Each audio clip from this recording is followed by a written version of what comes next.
السلام عليكم ورحمة الله وبركاته.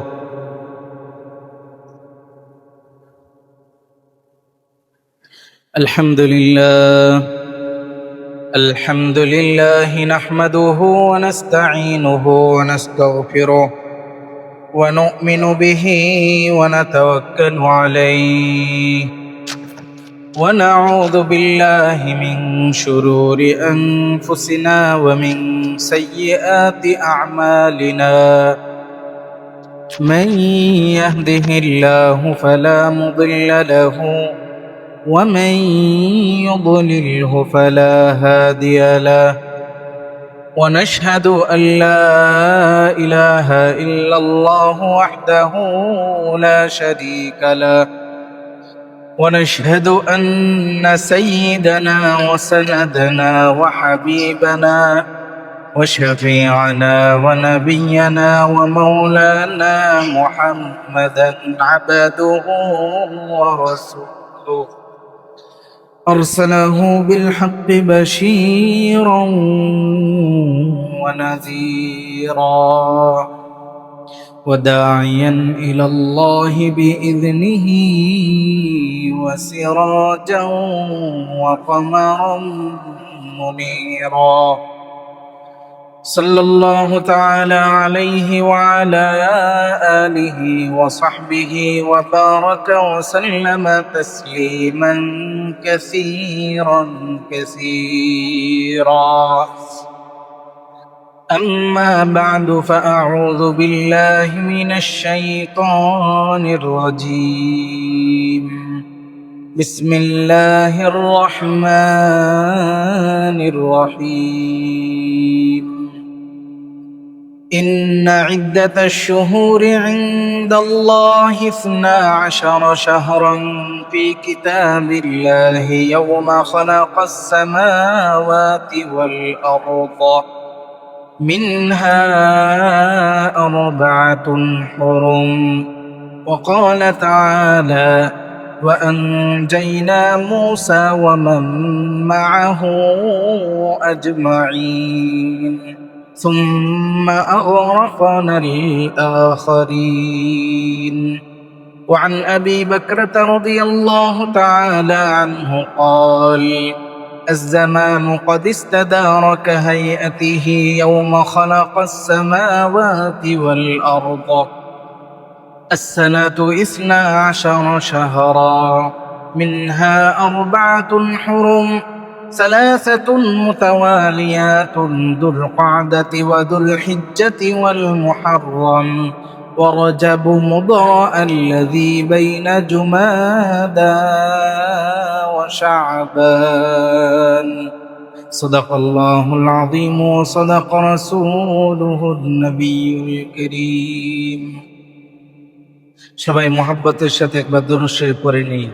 اللهم صل على محمد وعلى آل محمد كما صليت على إبراهيم وعلى آل إبراهيم إنك حميد مجيد. اللهم بارك على محمد وعلى آل محمد كما باركت على إبراهيم وعلى آل إبراهيم إنك حميد مجيد. الحمد لله. সমস্ত প্রশংসা রব্বুল আলামিনের দরবারে, যিনি আমাদেরকে তার মাস, আল্লাহ তাআলার মাস, রব্বুল আলামিনের মাস শাহরুল্লাহিল মুহাররম, মুহাররম মাসের প্রথম জুমায় আল্লাহর ঘর মসজিদে আসার, বসার, কোরআন ও হাদিস থেকে কিছু কথাবার্তা শোনার তৌফিক দান করেছেন। এজন্য সকলে হৃদয়ের গভীর থেকে কালিমাতুশ শুকর পাঠ করি, আলহামদুলিল্লাহ। মাহতারম মুসলিয়ান, আজকে আমরা আরবি মাস মুহাররম মাসের 3 তারিখ। মুহাররম মাস আরবি 12 মাসের সর্বপ্রথম মাস। আমরা গত 1447 হিজরি সন শেষ করে নতুন আরেকটা হিজরি সন, নতুন আরেকটা বর্ষ শুরু করেছি, সেটা হলো 1448 হিজরি। তো 1448 হিজরির মুহররম মাস, প্রথম মাসের আজকে 3 তারিখ। তাই মুহররম মাস বাকি 11 মাসের মধ্যে অত্যন্ত গুরুত্বপূর্ণ মাস, ইবাদতের মাস, রোজা রাখার মাস, যে মাসকে স্বয়ং আল্লাহ তাআলার মাস হিসাবে হাদিস শরীফের মধ্যে বলা হয়েছে। যে যিনি যত বড়, তার দিকে সেই জিনিসকে, কোনো জিনিসকে যদি সম্পৃক্ত করা হয়, সেই জিনিসের মূল্য মর্যাদাও তত বেশি বৃদ্ধি পায়। একটা ছাগলের কি দাম আছে? 5,000, 7,000, 8,000, 10,000 টাকার ছাগল। কিন্তু সেই ছাগলটাই যদি একজন মন্ত্রীর হয়, তাহলে এই ছাগল দূর থেকে সবাই দেখে, ওই দেখো মন্ত্রীর ছাগল এটা, মানে ওই ছাগল মন্ত্রীর ছাগল, এই জন্য ওই ছাগলের দাম বৃদ্ধি হয়ে গেছে। অথচ এই ছাগলের দাম অন্য ছাগলের মতোই 7,000, 8,000, 10,000 টাকায়, কোনো বেশ কম নাই। তো ঠিক সেই রকম ভাবে মুহররম মাস হিসাবে তো সকল মাসেই সমান, কিন্তু এই মাসকে বলা হয়েছে শাহরুল্লাহ, আল্লাহর মাস, আল্লাহ পাক রব্বুল আলামিনের মাস। তো এই মাসের সম্পৃক্ততা আল্লাহ তাআলার দিকে করার দরুন আল্লাহ তাআলা এই মাসের মর্যাদা এবং সম্মানও বৃদ্ধি করে দিয়েছেন। তো এই মাসের কিছু আমল আছে, ফাজায়েল আছে, করণীয় আছে, বর্জনীয় আছে। আজকের জুমায় আমরা এই সমস্ত বিষয় নিয়ে আলোচনা পেশ করব ইনশাআল্লাহ। আল্লাহ পাক রব্বুল আলামিন আমাদেরকে এই দুনিয়ায় জীবনযাপনের জন্য 12টি মাস দান করেছেন। সেই 12 মাসের মধ্যে 4টি মাসকে সবচাইতে সম্মানিত করেছেন। সহিহ বুখারীর বর্ণনা, আল্লাহর নবী সেই 12 মাসের 4টি সম্মানিত মাসকে স্পষ্ট করে দিয়েছেন। কোন সেই 4টি মাস? আল্লাহর নবী বলেন, সালাসাতুন মুতাওয়ালিয়াতুন। সেই 4টি সম্মানিত মাসের 3টি মাস হলো ধারাবাহিক মাস। একটি হলো দুল কাদা, আরেকটা হচ্ছে দিলহিজ্জা, আরেকটা হচ্ছে ওয়াল মুহররম। এই হইল লাগাতার 3টি মাস, দিলকদ, জিলহজ, মুহররম। আরেকটি সম্মানিত মাস হলো ওয়া রজবু মুদর, রজব মাস, আল্লাযী বাইনা জুমাদা ওয়া শাবান, যেটা জুমাদাল আখিরা এবং শাবান মাসের মধ্যবর্তী মাস রজব মাস। তো এই রজব মাস এবং জিলকদ মাস, জিলহজ মাস, মুহররম মাস, এই 4টা মাস অত্যন্ত দামি সম্মানিত মাস। আবার এই 4 মাসের মধ্যে কোন মাস সবচাইতে দামি এবং সম্মানিত? লাতাইফুল মাআরিফ কিতাবে ইমাম ইবনে রজব হাম্বলি রাহিমাহুল্লাহ বলেন, ক্বালা আল হাসান ওয়া গায়রুহুম আফদালুহা শাহরুল্লাহিল মুহররম ওয়া রাজ্জাহাহু তাইফাতুম মিনাল মুতাআখিরিন। ইমাম হাসান বসরি রহমতুল্লাহি আলাইহি সহ অসংখ্য তাবিঈনদের মতামত হচ্ছে এই 4 মাসের মধ্যে সবচাইতে গুরুত্বপূর্ণ মাস হলো, সম্মানিত মাস হলো শাহরুল্লাহিল মুহররম, মুহররম মাস। মুহররম মাস আল্লাহ তাআলার কাছে খুবই দামি এবং মূল্যবান মাস। তো আমি আগেই বলেছিলাম যে এই মাসকে স্বয়ং আল্লাহ তাআলার দিকে সম্পৃক্ত করা হয়েছে। সহিহ মুসলিমের 2645 নম্বর হাদিস, আন আবি হুরায়রা রাদিয়াল্লাহু তাআলা আনহু قال قال رسول الله صلى الله عليه وسلم أفضل الصيام بعد رمضان شهر الله المحرم। নবীজি ইরশাদ করেন, রমজান মাসের পরে রোজা রাখার সবচাইতে ফজিলতপূর্ণ মাস হলো শাহরুল্লাহ, আল্লাহর মাস। আর সেই মাস কোনটি? আল মুহররম, মুহররম মাস। ওয়া আফদালুস সালাতি বাদাল ফরিদাতি সালাতুল লাইল। আল্লাহ নবী বলেন, এবং 5 ওয়াক্ত ফরজ নামাজের পর আল্লাহ তাআলার কাছে সবচাইতে শ্রেষ্ঠ, সবচাইতে দামি এবং ফজিলতপূর্ণ নামাজ হলো সালাতুল লাইল, তাহাজ্জুদের নামাজ।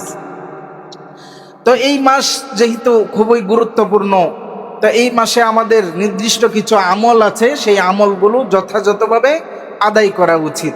তো এই মাসে আমরা কি কি আমল করব?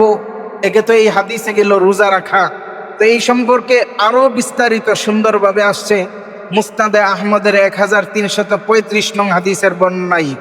عن علي رضي الله تعالى عنه قال أتى النبي صلى الله عليه وسلم رجل فقال يا رسول الله أخبرني بشهر أصومه بعد رمضان। আল্লাহর নবীর কাছে এক ব্যক্তি আসলেন, এসে বললেন, ওগো আল্লাহর রাসূল, রমজান মাস তো আমরা পুরাটাই রোজা রাখি, তো এই রমজান মাসের পরে এমন কোন মাস আছে যে মাসের মধ্যে আমরা অধিক পরিমাণে রোজা রাখবো? ফাকালা রাসূলুল্লাহ সাল্লাল্লাহু আলাইহি ওয়াসাল্লাম ইন কুনতা সাইমান বাদা রমাদান ফাসুমিল মুহররম।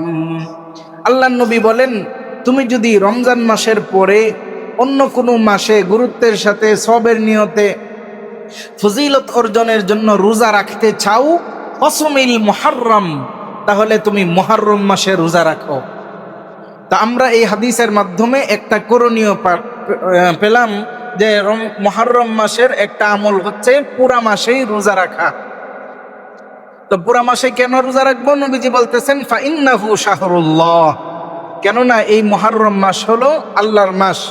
ওয়াফিহি ইয়াউমুন তাবা ফিহি আলা কওমিন ওয়া ইউতাবু ফিহি আলা আখারিন, এবং এই মাস মুহররম মাসের এমন একটি দিন আছে যে দিনে আল্লাহ পাক রব্বুল আলামিন পূর্ববর্তী উম্মতের এক উম্মতের তওবাকে কবুল করেছেন এবং ভবিষ্যতেও এই দিনে তাদের তওবাকে কবুল করবেন যারা এই দিনে তওবা করবে। মুহররম মাস, আর সেটা হইল আশুরা, মুহররমের 10 তারিখ।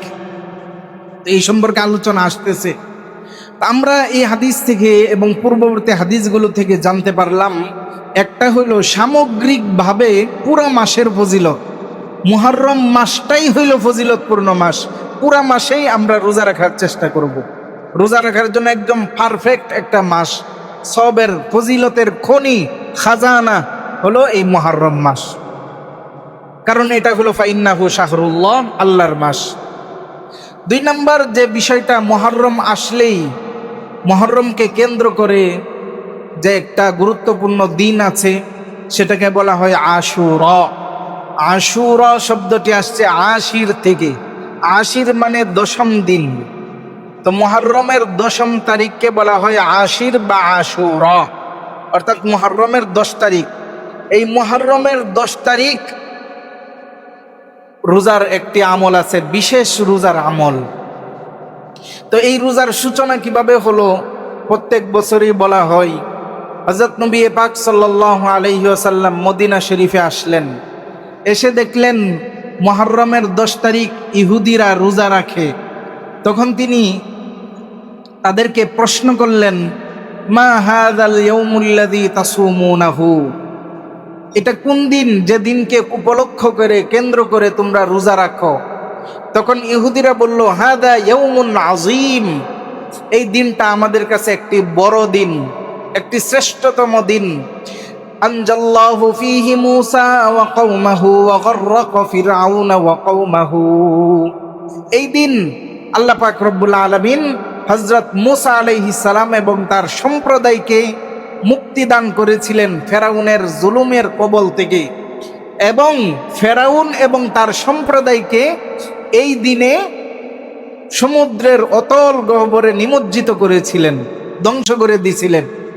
ফাসামাহু মূসা শুকরান, এই কারণে হযরত মূসা আলাইহিস সালাম শুকরিয়া স্বরূপ, কৃতজ্ঞতা স্বরূপ রোজা রেখেছেন যে এত বড় জালেমের হাত থেকে আমরা রক্ষা পেয়েছি, এই জন্য রোজা রাখছি। হযরত মূসা আলাইহিস সালাম এবং তার সম্প্রদায়ের সকলেই রোজা রাখতেন, যেহেতু মুহররমের 10 তারিখ বিজয় দিবস, ফেরাউন নামক জালেমের হাত থেকে মুক্তির দিবস, এই জন্য তারা এটার শুকরিয়া স্বরূপ, কৃতজ্ঞতা স্বরূপ রোজা রাখছেন। তো হযরত নবী করিম সাল্লাল্লাহু আলাইহি ওয়াসাল্লাম এটা শুনে বলতেছেন, ফানাহনু আহাক্কু ওয়া আউলা বিমূসা মিনকুম, তোমরা মূসা নবীর অনুসারী দাবি করলেও মূসা নবীর পরিপূর্ণ অনুসরণ করো না। মূসা নবীর দিনকে তোমরা বিকৃত করেছো। মূসা নবীর উপর নাজিলকৃত কিতাব তাওরাত কিতাবকে ইউহাররিফুনাল কালিমা আন মাওয়াদিহি, বিভিন্ন জায়গা থেকে তোমরা রদবদল করে দিয়েছো। যেখানে এক ধরনের শাস্তি, সেখানে তোমরা তোমাদের মন মতন শাস্তি লিখে দিয়েছো। যেখানে তোমাদের মন মতো যেভাবে বিচার ও সালিশ করা দরকার, তাওরাতের বিধানকে তোমরা বিকৃত করে তোমাদের মন মতো বিধান লাগিয়ে দিয়েছো। সুতরাং তোমরা মুসা নবীর দাবিদার হলেও, অনুসারীর দাবিদার হলেও তোমরা প্রকৃতপক্ষে মুসার অনুসারী নও, বরং আল কোরআন ও কালামুল্লাহ, কোরআন এমন এক কিতাব যে কিতাবের মধ্যে তাওরাত, ইনজিল, জাবুর, আসমানি সমস্ত কিতাবের সার নির্যাস, সমস্ত নবীদেরকে মুসাদ্দিকাল লিমা বাইনা ইয়াদাইহি, এই কিতাব সমস্ত নবীদেরকে সমর্থন করে, সমস্ত নবীদেরকে সত্যায়িত করে, সমস্ত আসমানি কিতাবকে সত্যায়ন করে।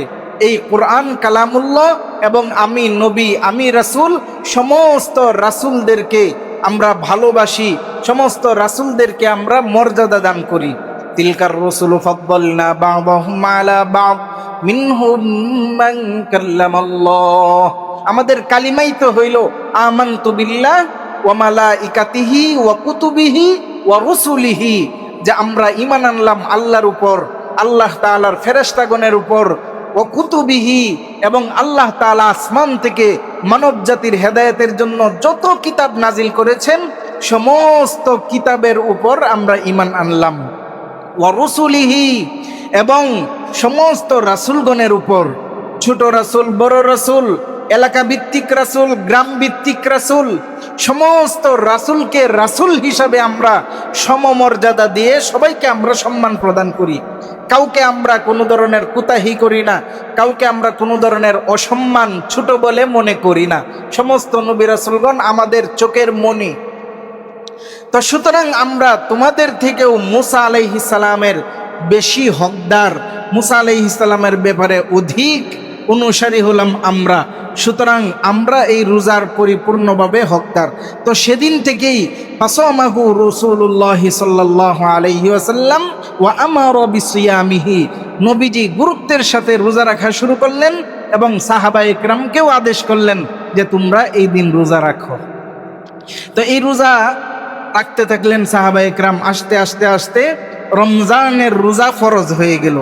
রমজানের রোজা যখন ফরজ হয়ে গেল তখন হযরত নবী পাক সাল্লাল্লাহু আলাইহি ওয়াসাল্লাম বললেন, আগের যে আশুরার রোজা ফরজ ছিল, আল্লাহ তাআলার পক্ষ থেকে ফরজ বিধান ছিল আশুরার রোজা রাখা ফরজ, কিন্তু এখন রমজান মাস, পুরা এক মাস রোজা রাখা ফরজ হয়ে গেছে। সুতরাং আগের রোজা মানসুখ হয়ে গেছে, রহিত হয়ে গেছে। তবে কেউ যদি রাখতে চায় মুস্তাহাব হিসাবে রাখবে, তার জন্য বিশেষ ওয়াফার এবং সওয়াব আছে। যে ব্যক্তি মুহররমের 10 তারিখ রোজা রাখবে, নবীজি বলেন, মান সামা ইয়াওমা আশুরা ইন্নী আহতাসিবু আলাল্লাহি আন ইউকাফফিরা আস-সানাতা আল্লাতী ক্বাবলাহু। হযরত নবী করিম সাল্লাল্লাহু আলাইহি ওয়াসাল্লাম বলেন, যেই ব্যক্তি আশুরার দিন রোজা রাখবে, আশুরার দিন রোজা রাখবে, আমি নবী আল্লাহ তাআলার কাছে আশাবাদী যে আল্লাহ পাক তার জীবনের পিছনের 1 বছরের গুনাহ মাফ করে দিবেন। বলেন সুবহানাল্লাহ। তো এই একটা রোজা তো মূলত ইহুদিরা রাখতো। তা আল্লাহর নবী বলেন যে আমাদের সমস্ত কাজ, পরিকল্পনা, কার্যক্রম হতে হবে ইহুদি খ্রিস্টানদের পথের বিপরীত। তারা যেভাবে চলে আমাদের সেভাবে চললে হবে না, তারা যেভাবে আমল করে তাদের মতো আমাদের চললে হবে না। ইহুদিরা মোজা পরে নামাজ পড়ে না, আল্লাহর রাসূল মোজা পরে, এমনকি কারো জুতা যদি পবিত্র থাকে জুতা পরেও নামাজ পড়া যাবে, কিন্তু ইহুদিরা জুতা পরে, স্যান্ডেল পরে বা মোজা রেখে, মোজা পরিধান করে তারা নামাজ পড়ে না। আল্লাহর নবী বলেন যে তোমরা সল্লু ফি নিআলিকুম, তোমরা তোমাদের মোজা এবং জুতা যদি পবিত্র হয় জুতার পরেও তোমরা নামাজ পড়তে পারবে। তো প্রতিটা ক্ষেত্রে ইহুদি খ্রিস্টানদের কিভাবে বৈপরীত্য হয়, আমাদের কার্যক্রম তাদের কার্যক্রম যেন না মিলে, এটার দিকে আল্লাহর রাসূল খুবই সজাগ দৃষ্টি রাখতেন। এই জন্য নবীজি বলতেছেন যে আল্লাহ তাআলা যদি ফাইদা কানাল আমুল মুকবিলু, আল্লাহ তাআলা যদি আগামী বছর আমাকে বাঁচিয়ে রাখেন, ইহুদিরা যে কার্যক্রম করে 10 তারিখে রোজা রাখে, আমি 10 তারিখে শুধুমাত্র আর রোজা রাখবো না, বরং সামনে যদি আল্লাহ তাআলা আমাকে বাঁচিয়ে রাখেন তাহলে আমি নবী সুমনাল ইয়াউমাত তাসিআ, মুহররমের 9 তারিখেও রোজা রাখবো। অর্থাৎ 9 তারিখ 10 তারিখ মিলাইয়া 2 দিন রোজা রাখবো। তো এই কথা আল্লাহর নবী বললেন। কিন্তু ফাইদা কানাল আমুল মুকবিল, যখন পরবর্তী বছর আসলো তখন আল্লাহর রাসূল আর এই দুনিয়াতে বা হায়াত ছিলেন না, তিনি আর উপরে ছিলেন না, মাটির উপরে ছিলেন না, অর্থাৎ সেই রোজা আর রাখতে পারেন নাই। কিন্তু তিনি আশাবাদ ব্যক্ত করেছিলেন যে আগামী বছর আমি যদি সুযোগ হয়, আমি যদি বেঁচে থাকি তাহলে সেই রোজাটা রাখব। এর থেকে এই বিধান প্রমাণিত হয় যে আমরা প্রতি বছরেই ইহুদি খ্রিস্টানদের সাথে যেন আমাদের কোনো ধরনের যুগ সাজস সামঞ্জস্য মিল না হয়, এই জন্য 9 তারিখ এবং 10 তারিখ মিলায় রোজা রাখবো। যদি কেউ কোনো কারণে 9 তারিখ রাখতে না পারে তাহলে 10 তারিখ এবং 11 তারিখ রাখবে, এটা জায়েজ। কিন্তু 9 তারিখ এবং 10 তারিখ রাখা এটাই মুস্তাহাব এবং এটাই হলো অন্যতম সুন্নত এবং বেশি উত্তম। তবে 10 তারিখ 11 তারিখ রাখলেও হয়ে যাবে, কোনো সমস্যা নেই। তো আশুরার 10ম তারিখ আরও অনেক ফজিলত বর্ণিত হয়েছে। আরেকটা হাদিস বলতেছি, আল্লাহ নবী সাল্লাল্লাহু আলাইহি ওয়াসাল্লাম বলেন, মান সামা আশুরা, যে ব্যক্তি আশুরার দিন রোজা রাখলো, ফাকান্নামা সামাস সানাহ, সে যেন পুরা বছর রোজা রাখার সওয়াব পেয়ে গেল। ওমান তাসাদ্দাকা ফীহি কানা কাসাদাকাতিস সানাহ, আর যে ব্যক্তি আশুরার দিন সাদাকা করলো, দান করলো, সে যেন সারা বছর দান করার সওয়াব পেয়ে গেল। এই জন্য আমাদের করণীয় হলো আশুরার দিন আমরা অবশ্যই রোজা রাখার চেষ্টা করব এবং সেদিন কিছু না কিছু হলো প্রত্যেকের সামর্থ্য অনুযায়ী 2 টাকা থেকে নিয়ে 2000 পর্যন্ত, 5 টাকা, 10 টাকা, 20 টাকা, 100 টাকা, যার যে পরিমাণ সামর্থ্য আছে কিছু হইলেও দান সদকা খায়রাত এগুলো করব, যেন আল্লাহ পাক আমাদেরকে সারা বছর দান করার সওয়াব দান করেন। প্যারে হাজিরিন, এই আশুরার রোজা ছাড়াও বর্তমান সময়ে আশুরাকে কেন্দ্র করে অনেক ধরনের কিছু আমল চালু আছে।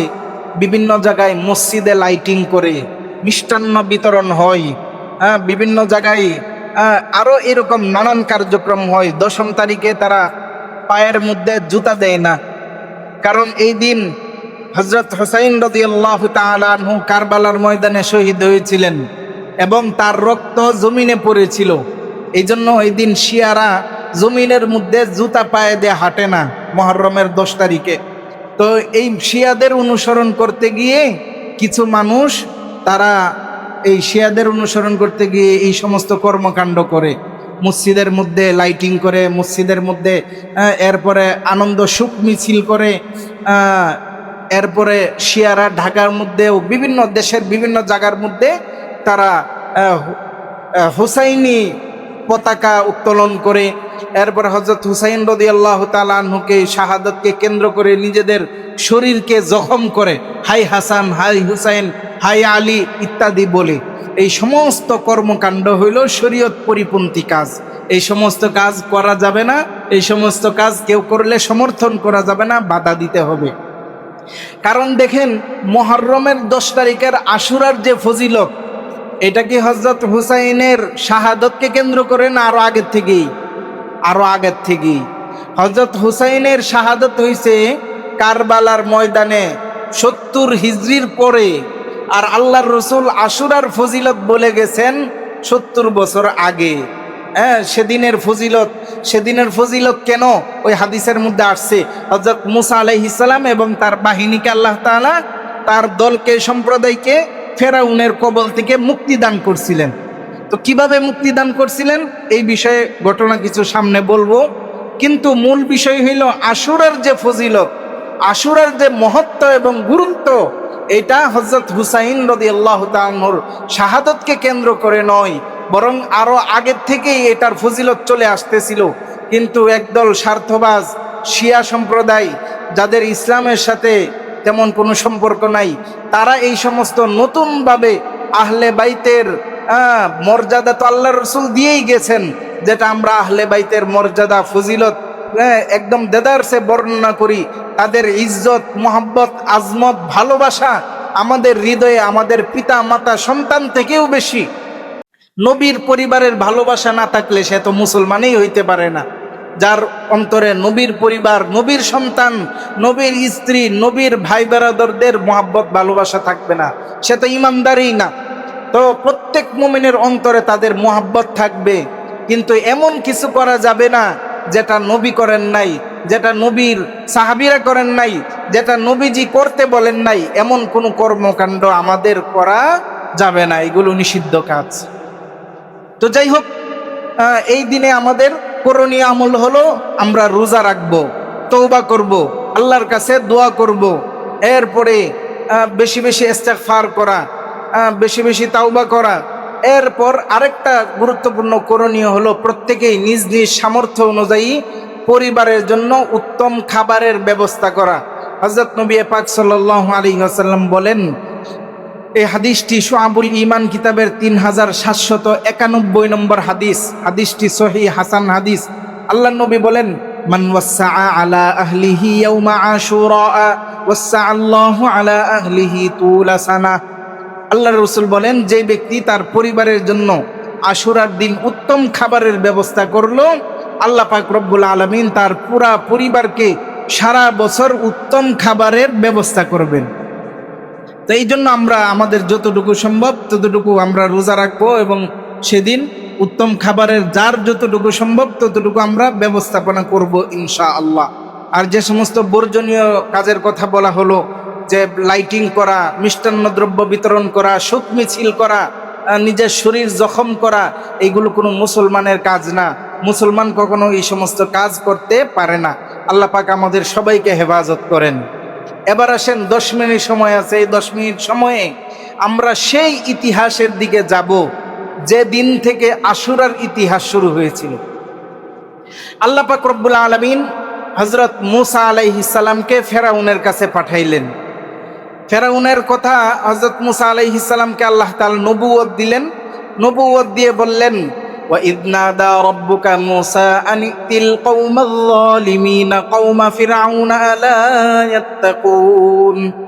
হযরত মূসা আলাইহিস সালামকে আল্লাহ পাক বললেন, মূসা, তোমাকে নবুয়ত দান করেছি, তুমি এখন নবী, তোমার দায়িত্ব বেশি। এখন সেই জালেম কওম, ফেরাউনের কওম, সেই জালেম ফেরাউন যে নিজেকে খোদা দাবি করছে, সেই ফেরাউনের কাছে তুমি দাওয়াত নিয়ে যাও। তো এই কথা বলার সাথে সাথে হযরত মূসা আলাইহিস সালাম তার অন্তর ছটফট করতে লাগলো ভয়ে। হাই হাই, কলিজা শুকায় গেল, এমন অবস্থা। ক্বালা রাব্বি ইন্নী আখাফু আন ইউকাযযিবুন। এই কথা বলার সাথে সাথে মূসা আলাইহিস সালাম বলছেন, আল্লাহ, আমার তো ভয় লাগতেছে, আমি গেলেই তো ফেরাউন আমাকে ধরবে। কারণ হযরত মূসা আলাইহিস সালাম ছিলেন ফেরাউনের শাসনকালে ফেরাউনের দরবার থেকে পলাতক আসামি, মানে ফেরাউনের অনুযায়ী, বিধান অনুযায়ী। কারণ কি ছিল আপনারা জানেন, হযরত মূসা আলাইহিস সালাম ছোটবেলা থেকেই কার কাছে লালন পালন হয়েছেন? ফেরাউনের কাছেই লালন পালন হয়েছেন। যে মূসাকে শেষ করে দেওয়ার জন্য ফেরাউন 70,000 বনি ইসরাইলের ছোট ছোট বাচ্চাদেরকে জবাই করছে, যেন মূসা আলাইহিস সালাম দুনিয়াতে আসতে না পারেন, সেই ফেরাউনের ঘরেই মহান রব্বুল আলামিন মূসা আলাইহিস সালামের থাকা খাওয়া হোটেলের ব্যবস্থা করে দিয়েছেন। একদম আবাসিক হোটেল, খাও দাও ওই ফেরাউনের ঘরেই সব ব্যবস্থা করলেন। একদম ছেলের মর্যাদা হিসাবে, সাধারণ নাগরিক, থার্ড ক্লাস নাগরিক হিসাবে না, একদম রাষ্ট্রীয় মর্যাদায় তিনি লালিত পালিত হইতে লাগলেন। বড় হইছেন, আল্লাহ তাআলা তাকে নবী বানাইবেন। শরীরে কোনো অসুস্থ নাই, রোগ নাই, শারীরিক সক্ষমতা প্রচুর। তো তিনি দেখলেন যে একদল ছিল কিপ্তি আর একদল ছিল বনি ইসরাইল। বনি ইসরাইল ছিল হযরত ইয়াকুব আলাইহিস সালামের বংশ পরম্পরার লোক, আর কিপ্তি ছিল ফেরাউনের দলের লোক। তো ফেরাউন কি করত? ওই বনি ইসরাইল যারা ছিল বাস্তবিক পক্ষে মিশরের জনগণ, ফিলিস্তিনের জনগণ, বাইতুল মুকাদ্দাসের জনগণ, এদের উপর জুলুম নির্যাতন করত।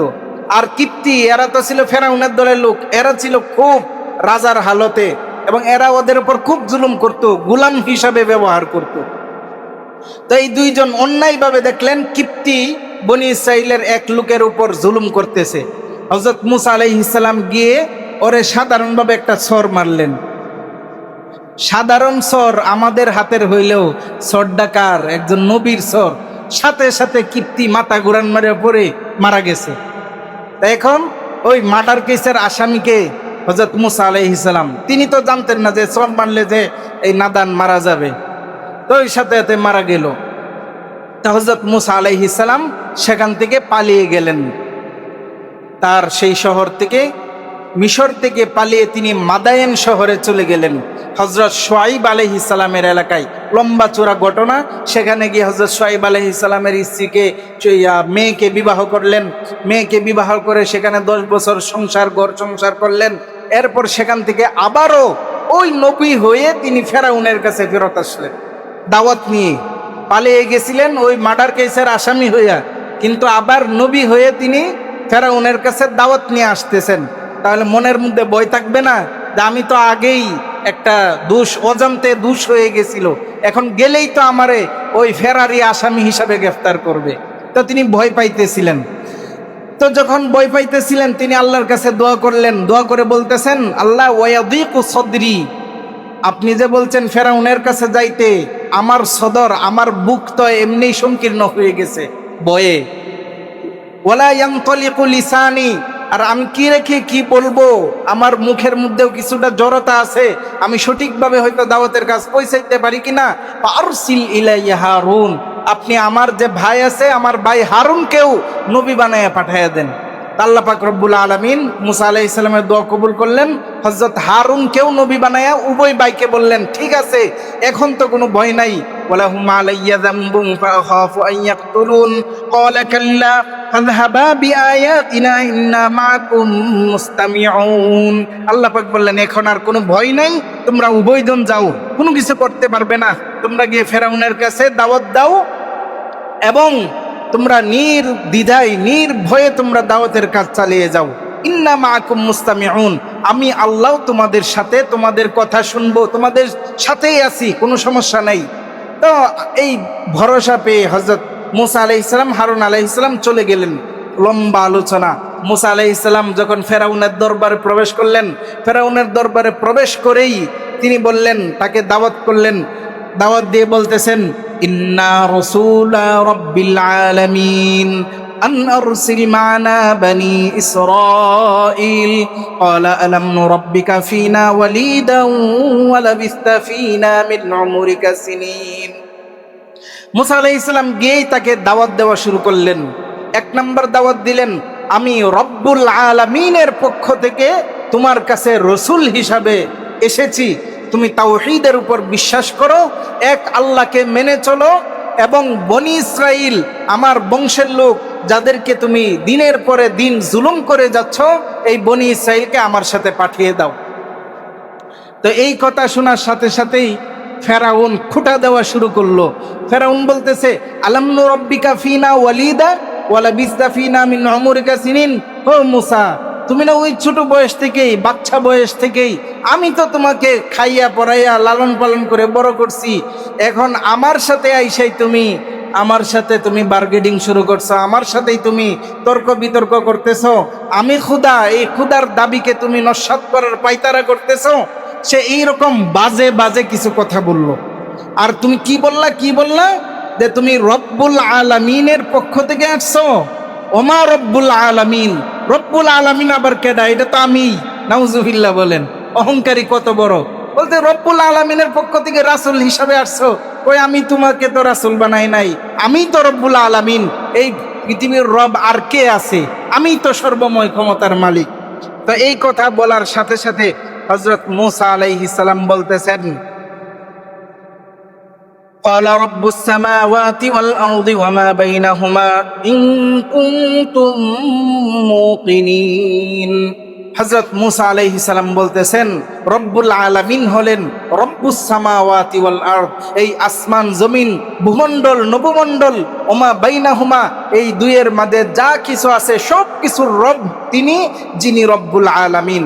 এইটা বলার সাথে সাথেই ফেরাউন তুচ্ছতাচ্ছিল্য করে বলতেছে ক্বালা লিমান হাওলাহু আলা তাসতামিউন, এই শুনছো শুনছো, কি বলে দেখো, কি বলে দেখো, রব্বুল আলামিন বলে রব্বুস সামাওয়াতি ওয়াল আরদ, আমারে রাইখা সে এইগুলো কি বলতেছে। মুসা তো দেখি পাগল হয়ে গেছে, সরাসরি সে পাগল বলতেছে। ফেরাউন বলতেছে ক্বালা রব্বুকুম ওয়া রব্বু আবাইকুমুল আউয়ালিন। তো এই ফেরাউনের তাচ্ছিল্যতা শুনে হযরত মুসা আলাইহিস সালাম বলতেছেন শুধুমাত্র আসমান জমিনের রব নয় তুই ফেরাউন কিসের আল্লাহ, বরং রব্বুকুম, রব্বুল আলামিন তো তিনি সেই রব যিনি তুমি ফেরাউনেরও রব, ওয়ারব্বুকুম ওয়ারব্বু আবাইকুমুল আউয়ালিন, শুধু তোমার রব না, তোমার পূর্বপুরুষ বাপ দাদা 14 গোষ্ঠীর রব যিনি, তিনি হলেন রব্বুল আলামিন। তুমি আবার কিসের রব্বুল আলামিন? তুমি তো রব্বুল আলামিনের একটা ছোট গোলাম মাত্র, আর কি তুমি? এই কথা বলার সাথে সাথেই ফেরাউনের খুব রাগান্বিত হয়ে বলতেছে ইন্না রাসূলাকুমুল্লাযী উরসিলা ইলাইকুম লামাজনুন। এটা কেমন রাসূল? এই তোমাদের রাসূল দেখে পাগল হয়ে গেছে। লামাজনুন, লামাজনুন, মাজনুন মানে কি? পাগল। এ পাগল রাসূল, পাগল রেখে এটা নবী বানাইছে। ওই এরকম কথাবার্তা বলে ওই ফেরাউন যত তুচ্ছতাচ্ছিল্য করে মুসা আলাইহিস সালাম জ্ঞান আরো বাড়াইয়া দিতেছেন, আল্লাহর পরিচয় মহত্ব বরত্ব আরো বিশাল ভাবে দিচ্ছেন। হযরত মুসা আলাইহিস সালাম বলতেছেন রব্বুল মাশরিকি ওয়াল মাগরিবি ওয়া মা বাইনাহুমা ইন কুনতুম তাকিলুন। হে ফেরাউন, আমি পাগল নই, আমি পাগল নই, বরং আল্লাহ তাআলা হলেন রব্বুল মাশরিকি ওয়াল মাগরিব, এই পূর্ব পশ্চিম দিগন্ত, ডান দিগন্ত বাম দিগন্ত উপর নিচ সমস্ত কিছুর মালিক হলেন রব্বুল আলামিন। আর এটা বুঝার জন্য একটু আকল লাগবে, আকল। তুমি ফেরাউনের সেই আকল নাই, বরং তুমি আমাকে পাগল বলতেছ, আমি পাগল না। ইন কুনতুম তাকিলুন, বরং তুমি হইলা পাগল। অর্থাৎ এটা বুঝার মতো ক্ষমতা তো তোমার নাই, তোমার সেই আকল নাই। আর যার ভিতরে আকল নাই, আকল সে পাইদল, আকল থেকে খালি। যার আকল নাই সে কি? পাগল। নবীদের কথা দেখেন কেমন, ফেরাউন সরাসরি অ্যাটাক করে বলছে যে তুমি হইলা পাগল, কিন্তু মুসা আলাইহিস সালাম পাগল বলছেন? পাগল বলেন নাই, আক্রমণাত্মক কোনো কথা বলেন নাই। এটাই হইল নবীদের ভাষা। বলতেছেন ইন কুনতুম তাকিলুন, যদি তুমি বুঝো। মানে কি? এর মানে কি? আরে বেটা তুই এই তো পাগল। হ্যাঁ, এইটাই এই কথাটাকেই কোরআনের ভাষা, কত সুন্দর ভাষা। বলতেছে এটা তো তোমার কমন সেন্সের দরকার, তোমার তো কমন সেন্সেই নাই, সাধারণ জ্ঞানে নাই, এটা বুঝার মতো ক্ষমতা তোমার নাই। রব্বুল মাশরিকি ওয়াল মাগরিবি ওয়া মা বাইনাহুমা, একমাত্র রব্বুল আলামিন হলেন আল্লাহ। তো যাই হোক, সময় শেষের দিকে এভাবে আস্তে আস্তে তর্ক বিতর্ক চলতেছে। তো এক পর্যায়ে ফেরাউন বলতেছে তুমি যে রাসূল হিসাবে আসছো, দলিল কি, প্রমাণ কি? হযরত মুসা আলাইহিস সালামের হাতে থাকা লাঠিটা ছেড়ে দিলেন, সাথে সাথে ফাইদা হিয়া সাবানুম মুবিন, অজগর সাপে রূপান্তরিত হয়ে গেল। এরপরে তার ডান হাতকে বগলের নিচে রাখলেন, রেখে বের করলেন, একেবারে সূর্যের মতো আলোকিত হয়ে গেছে হাত। তো ফেরাউন এটা দেখে বলতেছে ও আচ্ছা, তোমার হাতে কুষ্ঠ রোগ হয়েছে, রোগ হয়েছে, এটা রোগ বলতেছে, সাদা হয়ে গেছে যে হাত, বলতেছে এটা রোগ। তা হযরত মুসা আলাইহিস সালাম বললেন ঠিক আছে, এটা যেহেতু যদি রোগ হয়, তাহলে তোমার জাদুকর যত আছে দেশের সমস্ত জাদুঘরকে ডাকো, আমিও তাদের সাথে একটু দেখাই কতটুকু কি করা যায়। তো এটা শুনে ফেরাউন বলতেছে ঠিক আছে, যদি জাদুর মধ্যে তুমি জিততে পারো তুমি হইলা সত্য, আর যদি পরাজিত হও তাহলে তো তুমি শেষই হয়ে যাবে, তুমি মিথ্যা নবী। তো ফেরাউন পুরা এলাকায় ঘোষণা করে দিল ইয়াতুকা বিকুল্লি সাহারিন আলিম, বড় বড় যত জাদুঘর আছে সমস্ত জাদুঘরকে ডাকলেন। সমস্ত জাদুঘরগুলো আসলো, আস্তে আস্তে একদম নির্দিষ্ট দিন তারিখ ঠিক হইল। নির্ধারিত দিন তারিখে সমস্ত দেশের মানুষ উপস্থিত হইল। উপস্থিত হওয়ার পরে ওই জাদুকররা সামনাসামনি, আর হযরত মুসা হারুন একসাথে দাঁড়াইলেন সামনে। এমন সময় বলতেছেন ঠিক আছে শুরু করো। কে শুরু করবে? ক্বালা আলকু। তখন হযরত মুসা আলাইহিস সালাম বললেন তোমরা আগে শুরু করো। তোমাদের যত জাদুর খেলা আছে সমস্ত খেলা তোমরা দেখাও। ওরা সুন্দর সুন্দর করে ছোট ছোট রশি পাকাইলো, রশি পাকায় পাকায় এক একটা করে রশি ছাড়ে, এক একটা সাপে রূপান্তরিত হয়ে যায়। হাজার হাজার লাখ লাখ সাপ ময়দানের মধ্যে ঘোরাঘুরি শুরু করলো। মুসা আলাইহিস সালাম কিছুটা ভয় পেয়ে গেলেন। আল্লাহ পাক বলতেছেন, ক্বালা লা তাখাফ, মুসা সাবধান, ভয় পেও না। তোমার হাতের লাঠি আছে, ওইটা কি কারণে? ওইটা ছেড়ে দাও, তোমার লাঠি ছাড়ো। হযরত মুসা আলাইহিস সালাম তার লাঠিকে ছেড়ে দিলেন। ফাইদা হিয়া সুবানুম মুবিন, সেই লাঠি বিশাল বড় অজগর সাপে রূপান্তরিত হয়ে গেল। সেই সাপের কিছুই করতে হয় নাই, সামনে আগাইতে হয় নাই, শুধুমাত্র সাপ একটা শ্বাস নিছিল। সেই শ্বাসের সাথে সাথে ওই লক্ষ লক্ষ সাপ যা ছিল এক শ্বাসের ভিতরে সবগুলো ওই মুসা আলাইহিস সালাম লাঠির সাপের পেটের ভিতরে সবগুলো চলে গেছে। তো এটা দেখার সাথে সাথেই জাদুকররা বুঝে ফেলছে যে না, এটা কোনো সাধারণ খেলা না, এটা হলো কুদরতি খেলা, এটা কোনো জাদু নয়। সমস্ত জাদুকররা আগে ফেরাউনকে বলে রাখছিল, আমরা যদি জিততে পারি তাহলে তো আমাদেরকে পুরস্কার দিতে হবে। ফেরাউন বলতেছে, আরে তোমরা জিততে পারলে পুরস্কার দিব, তো পুরস্কার তো আছেই, বরং ওয়া ইন্নাকুম ইযাল্লা মিনাল মুকাররাবিন, তোমাদেরকে আমার নিকটবর্তী মন্ত্রণালয়ের বিভিন্ন দায়িত্ব দেয়া দিব, মন্ত্রী বানায় দিব। আর সাধারণ পুরস্কার দিয়ে তোমরা আর কি করবা?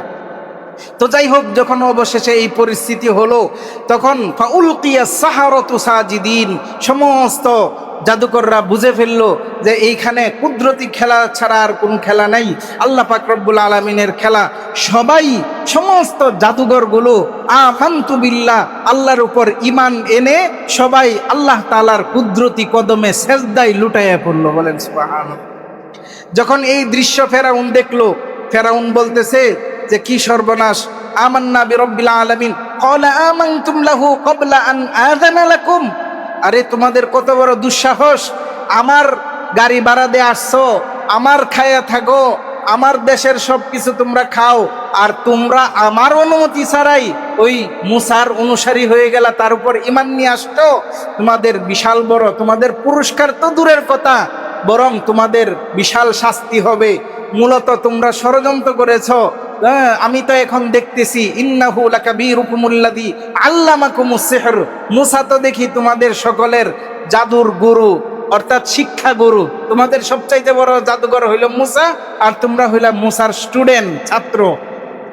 এই কথা বলে অপবাদ দিল। তো যাই হোক, হযরত মুসা আলাইহিস সালাতু ওয়াস সালাম, তার উম্মত, তাদেরকে আল্লাহ তাআলা এমন অটল ঈমান দান করেছেন। ওই ফেরাউন বলল, তোমাদের ডান হাত কেটে দিব, বাম হাত কেটে দিব, তোমাদেরকে শুলিতে চড়াবো। তো হযরত মুসা আলাইহিস সালামের সেই সমস্ত উম্মত, তাদের ভিতরে এমন ঈমানি জোশ আসলো, তারা বলল, লা দাইরা ইন্না ইলা রাব্বিনা মুনকালিবুন, কোনো সমস্যা নেই, আমাদের প্রাণ নাশ হলেই তো আমরা কামিয়াব, আমাদেরকে যদি মারতে পারো তুমি, তাহলে এটা তো আমাদের সৌভাগ্য। ইন্না ইলা রাব্বিনা মুনকালিবুন, আমরা তো আমাদের রবের কাছে গিয়ে মিলিত হব, আল্লাহর সামনে গিয়ে উপস্থিত হব। লা দাইরা, আমাদের কোনো ক্ষতি নাই, আমাদের কোনো সমস্যা নেই। তো যাই হোক, এইভাবে দিন, সারা দিন হয়ে রাত হয়ে গেল। তো রাত হয়ে যাওয়ার পরে আল্লাহ পাক রব্বুল আলামিন মুসা আলাইহিস সালামের উপর ওহী নাজিল করলেন। কি ওহী নাজিল করলেন? আল্লাহ পাক রব্বুল আলামিন বলতেছেন, ওয়া আওহাইনা ইলা মুসা আন আসরি বিইবাদি ইন্নাকুম মুত্তাবাউন। আল্লাহ পাক রব্বুল আলামিন হযরত মুসাকে বললেন, মুসা, এই রাতের অন্ধকারে আমার বান্দাদেরকে নিয়ে তুমি পালায়া যাও, ওই সমুদ্রের কাছে চলে যাও, সমুদ্র পার হয়ে পরবর্তীতে ফিলিস্তিন আছে, কানান আছে, ওই সমস্ত এলাকায় তোমরা চলে যাও। তো হযরত মুসা আলাইহিস সালাম রাতের অন্ধকারে চলে গেলেন। তো যখন দেখলেন যে এরা কেউ নাই, সবাই জাদুকর যারা ছিল তারা ঈমান এনে সবাই চলে যাইতে লাগলো, ফেরাউন তার বিশাল বাহিনীকে লক্ষ্য করে বললেন যে যাও, এদের পিছু নাও। ওয়া ইন্নাহুম লাশিরদিমাতুন কলিলুন ওয়া ইন্না লাজামিউন হাযিরুন, এরা তো অল্প কয়েকজন মানুষ, এদেরকে ধাওয়া করার জন্য আমাদের বিশাল সৈন্যবাহিনী যথেষ্ট, এদেরকে ধরে আমরা শেষ করে দিব। তো হযরত মুসা আলাইহিস সালাম এদেরকে নিয়ে যাইতে লাগলেন। যাইতে যাইতে যখন সাগরের কিনারার কাছাকাছি হইলেন, তখন পিছনে দেখলেন ফেরাউনের বাহিনী আসতেছে। তখন মুসা আলাইহিস সালামের সেই জাদুকর এবং সেই উম্মত একটু ভয় পেয়ে বলতেছে, ইন্না লামুদরাকুন, এই তো আমরা এখন ধরা খেয়ে যাব। তখন হযরত মুসা বললেন, ক্বালা কাল্লা, কখনো না, কখনো হতে পারে না। ইন্না মাইয়া রব্বি সায়াহদিন, নিশ্চয় আমাদের সাথে আমাদের রব আছেন, আমাদের রব কোনো না কোনো একটা রাস্তা খুলেই দিবেন। চলো, আমাদের চেষ্টা হলো আমরা সমুদ্র পর্যন্ত যাই, এরা কখনো আমাদেরকে ধরতে পারবে না। সেই ইয়াকিন এবং বিশ্বাস নিয়ে সাগরের কাছে চলে গেলেন। হযরত মুসা আলাইহিস সালামকে আল্লাহ তাআলা ওহী নাজিল করে বললেন, মুসা, এই যে হাতের লাঠিটা আছে, এই হাতের লাঠিটাকে তুমি সাগরের মধ্যে ফেলে দাও। হযরত মুসা আলাইহিস সালাতু ওয়াস সালামকে আল্লাহ বললেন, ইযরিব বিআসাকাল বাহর, সাগরের মধ্যে বাড়ি দাও, সজোরে আঘাত করো। হযরত মুসা আলাইহিস সালাম সাগরের মধ্যে আঘাত করলেন। ফাং ফালাক ফাকানা কাতুদিল আযীম, আল্লাহ পাক রব্বুল আলামিন বলেন, সঙ্গে সঙ্গে আল্লাহ পাক রব্বুল আলামিন সাগরের বুকের ভিতর দিয়ে সচ্ছল শুকনা রাস্তা করে দিলেন এবং উভয় পাশে সাগরের ঢেউ একদম পাহাড়ের মতো উঁচু হয়ে রইল, আর সমুদ্রের তলদেশ দিয়ে সুন্দর রাস্তা হয়ে গেল, একদম পাকা রাস্তা। তো হযরত মুসা আলাইহিস সালাম তার উম্মতকে নিয়ে চলে যাইতে লাগলেন। যখন অপর প্রান্তে পৌঁছলেন, এরাও সাগরের কাছাকাছি চলে আসছে। ফেরাউন বলতেছে, এই দেখো, দেখছো আমি কত বড় খোদা, আমার হুকুমে কি সুন্দর রাস্তা হয়ে আছে ওদেরকে ধরার জন্য, চলো রাস্তা দিয়ে চলি। তো ওই ঘোড়া, ওই মানুষ তো বুঝে নাই, কিন্তু ওর সাথে যে উট ছিল, ঘোড়া ছিল, সেগুলো যাচ্ছিল না, কারণ জানতেছিল এইটা মুসার জন্য রহমত হইল, ওদের জন্য গজব, তো যাইতেছিল না। তারপরেও জোরপূর্বক ভাবে এইগুলোকে চালিয়ে দিল। তো এইগুলো চলতে লাগলো। যখন মাঝ পথে গেছে, আল্লাহ পাক রব্বুল আলামিন কোরআনের আরেক জায়গায় বলেন, সুন্দরভাবে বিস্তারিত বর্ণনা করেছেন, সেগুলো বলার সময় নাই। যখন মাঝখানে গেছে, সাথে সাথে আল্লাহ পাক রব্বুল আলামিন হুকুম দিলেন, সমুদ্রের উভয় প্রান্তের পানিগুলো একসাথে মিলে গেল। ফেরাউন সমুদ্রের তলদেশে পড়ে গেল। সাথে সাথে সে যখন আল্লাহর গজব সরাসরি দেখলো, তখন ফেরাউন বলতেছে, আমান্তু বিল্লাহ, আমি আল্লাহর উপর ঈমান আনলাম। মুসার আল্লাহ, হারুনের আল্লাহ রব্বুল আলামিন, যে রব্বুল আলামিন সে কটাক্ষ করতেছিল, বলতেছে সেই রব্বুল আলামিনের উপর ঈমান আনলাম। এই কথা বলবে বলবে এমন সময় হযরত জিবরাইল আলাইহিস সালাম কতটুকু কাদা মাটি নিয়ে ফেরাউনের মুখের মধ্যে মারলেন, যেন এই কথা বলতে না পারে। আল্লাহর গজব যখন চলে আসে, তখন আর ইমানে কাজ হয় না। সাথে সাথে আল্লাহ পাক রব্বুল আলামিন ফেরাউনের সমস্ত দাম্ভিকতা এবং অহংকারকে ধ্বংস করে দিলেন সেই সাগরের মধ্যে ডুবিয়ে। আর হযরত মুসা আলাইহিস সালাম এবং তার সঙ্গীদেরকে, ইমানদারদেরকে মুক্তি দান করলেন সেই ভয়াবহ ফেরাউনের জুলুম থেকে, এবং সাগরের সেই রাস্তা দিয়ে পথ করে মুআজিজার মাধ্যমে তাদেরকে আল্লাহ পাক নাজাত দেয়া দিলেন। এটাই হইল সেই ঘটনা যেটা হাদিসের মধ্যে আসছে যে ফাসামাহু মুসা শুকরান, হযরত মুসা আলাইহিস সালাম এই ঘটনার পর শুকরিয়া আদায় হিসাবে তিনি রোজা রাখছেন, এবং আল্লাহর রাসূলও আমাদেরকে শুকরিয়া হিসাবে এই রোজা রাখতে আদেশ করেছেন। এই জন্যই আমরা মূলত মুহররমের 10 তারিখের রোজা রাখি। সময় বেশি হয়ে গেছে, আমি আন্তরিকভাবে দুঃখিত, কিন্তু এই ঘটনাটা না বললে আগামী সপ্তাহে আর অল্প করে বলা যাবে না। এই জন্য এই সপ্তাহেই বলে শেষ করে দিলাম। আগামী সপ্তাহে ইনশাল্লাহ আমাদের নতুন বিষয় আসবে। আল্লাহ পাক রব্বুল আলামিন আমাদেরকে আশুরা এবং মুহররমের যে সমস্ত আমলের কথা বলা হয়েছে, সেগুলো যথাযথভাবে পালন করার তৌফিক দান করুন। বর্জনীয় বিষয়